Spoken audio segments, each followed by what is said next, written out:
মুভির শুরুতে দেখি অফেলা নামের একটি মেয়ে তার বাবার সাথে খেলা করছিল, কিন্তু তার বাবা তখন অফেলাকে নিয়ে সেখান থেকে চলে যাওয়া শুরু করে, কেননা এখন তার ছোট বোনের খাবার সময় হয়ে গিয়েছিল।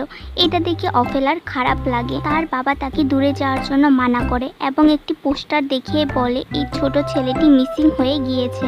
অফেলা যেন তার থেকে দূরে না যায়, তাহলে হয়তো কেউ তাকে কিডন্যাপ করে নিবে বা সে হারিয়ে যাবে। এরপর তার বাবা তার ছোট মেয়েকে খাবার খাওয়াতে থাকে। অফেলার সাথে এখন খেলার সঙ্গী কেউ ছিল না, তাই তার মন খারাপ হয়ে যায়। অফেলা তার ছোট বোনের সাথে খেলার চেষ্টা করে, কিন্তু ছোট বোন তাকে দেখে কান্না করে ফেলে। এটা দেখে তার বাবা তাকে বলে সে যেন ছোট বোনকে ডিস্টার্ব না করে। এতে করে অফেলার মন আরও খারাপ হয়ে যায়।